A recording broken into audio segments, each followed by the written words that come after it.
So it's time for us to go and take a look at the iPhone XR and compare it against the iPhone XS Max and see which specific phone you should go ahead and buy in 2023. Now, both these phones are very different from one another, but they both came out the same year, and there's honestly a lot of overlap between these phones as well. So if you want to pick up some phones I would recommend buying this year, links will be down in the description. You can get them from there. You can help support the channel at the same time. Now, starting off side by side, like I said, both of these phones came out in 2018. The iPhone XR, with its 6.1-inch Retina IPS panel, it was one of the last iPhones from like a major flagship release to actually have an IPS panel. You know, we have the iPhone SEs and whatnot, but those ones aren't really the major iPhones in my opinion. And with the iPhone XR, it was Apple's first time coming back to kind of like a budget phone. It was a very interesting approach from Apple, and a lot of people didn't like it, including myself. But after its release, I think this phone ended up finding its own path, and it ended up going down in price quite a bit. And now I think it sits in a very, very interesting spot. You still have the notch and everything, but still a very good looking phone for the most part for how cheap this phone is. You can buy this thing for like $100 and something. Now with the iPhone XS Max, this was the 1099 iPhone. This thing was a major big iPhone. It was the first time Apple came back to their Max iPhone. You know, there was the first Max iPhone ever made actually. We never had a Max one, we had the Plus ones. But this one I think looked pretty good. And I like this iPhone a lot. However, I don't think it's aged as well as something like an iPhone 11 Pro Max, but I still think this thing is like kind of interesting for the most part. You have a 6.5-inch Retina XDR OLED display, whatever they call it. You have the notch up top, fairly high resolution. This one was like 750p, this thing was over 1080p, so this one was definitely a better panel in every single area, and it was also a bigger phone that a lot of people preferred. Now you're also getting the thinness and thickness factor between both of them. So with the iPhone XS Max, you were getting this like aluminum reflective material. The iPhone XR, you were getting the standard aluminum build, and I think it definitely looks good on the XR, but the XS Max looked really, really good, and I was so happy with the XS Max because it looked so beautiful. You're getting lightning ports at the bottom, and on the back of these phones, you were actually getting glass backs. Now, the backs were way more similar than they were different. You were getting their dual camera setup on the XS Max, single camera setup on the XR, and overall, these two phones looked very nice. I definitely like these two phones more than probably some other phones that Apple's made before these ones. But the design of these ones, now this one didn't come with a carbon fiber back. I put this one on separately, but I definitely do like the design of both these phones. They both look very good. You have wireless charging, IP certification. You have a lot of stuff here, which is so nice. I don't think these phones were perfect, and definitely by the time the iPhone 11 Pro came out, which you have right here, these ones brought a lot. These things brought the frosted glass back and the triple camera. But I was still very happy that Apple went ahead and, at least with the elastic glass backs, gave us a pretty decent phone overall. So, at least with the outside, that kind of covers it up there. Now, in terms of software and longevity, these two phones are going to be very, very similar. There's not really going to be a massive difference between one over the other. They're both going to have and basically give you the same type of software experience for the most part. So it's not like you're going to be getting one phone and expecting it to last way longer. That is not going to be the case here at all. You are going to be getting the same exact software versions between both because they have the same exact internals for the most part. Now with the XS Max, some people may think that because this is like a $1,099 iPhone that it's going to be giving you a better, longer lasting phone. That is not going to be the case at all. We are going to be getting a longer lasting phone from neither one of these, considering that these things came out at the same time and they had the same internals and chipset. So that kind of covers it up there too. Now let's go into a speed comparison between both these phones. The iPhone XS Max has that Apple A12 Bionic chip inside of it with 4 GB of RAM, where the iPhone XR has that Apple A12 Bionic chip inside of it with 3 GB of RAM. So let's go and see which one's the faster one between both. Okay, there we go. All the apps are cleared out in the background, so let's get into it. Phone calls 3, 2, 1.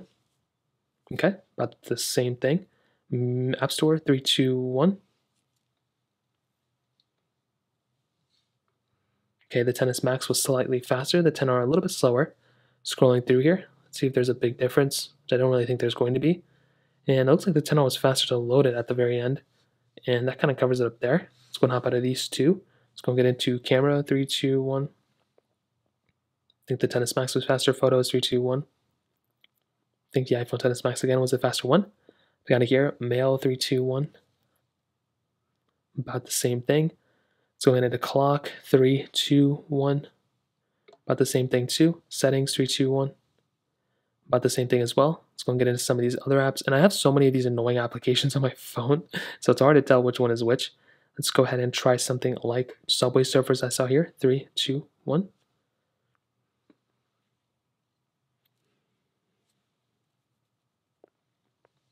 Okay, iPhone XS Max was the faster one. iPhone XR a little bit slower. Hopping out of these two. Let's go and try another one. We can try something like Netflix, which I don't even have here, which is so strange. We can try Snapchat. 3, 2, 1. I don't even know where Snapchat is. What are all these applications? Let's try Genshin Impact. 3, 2, 1.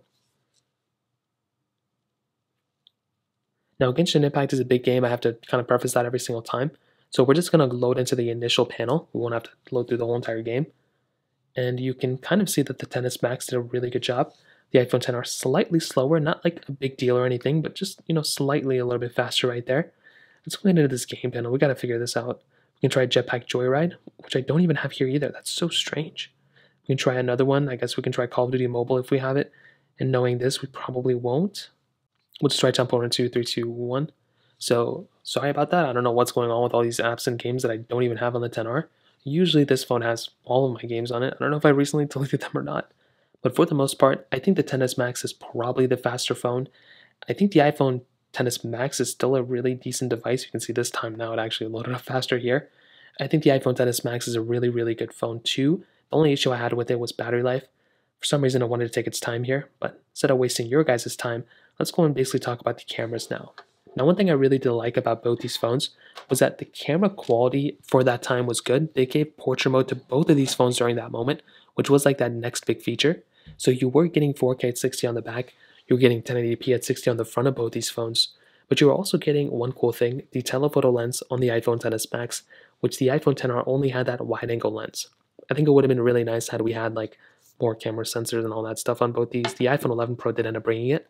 With the iPhone XR, I think this is a pretty good phone. It's a good phone camera. There's not really a lot to complain about here. And definitely when you're getting a phone like this, I think you're definitely getting a device that is fairly good. Like it's a really good phone, and that's something that I really do like about this type of camera.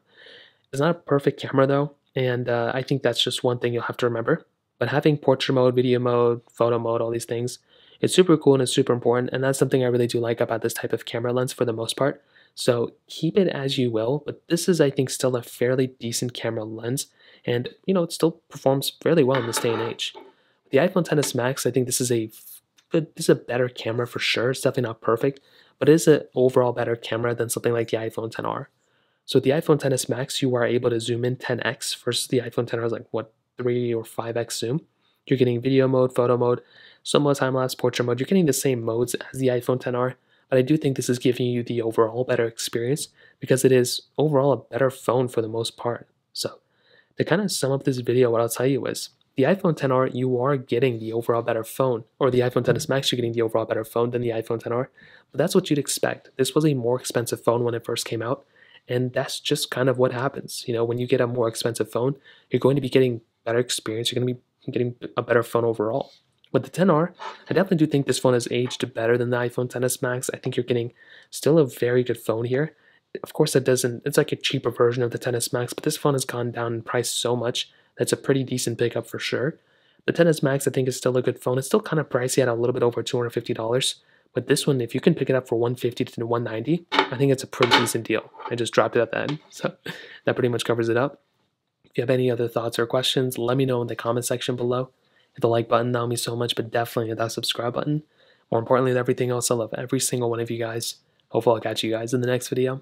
Peace out.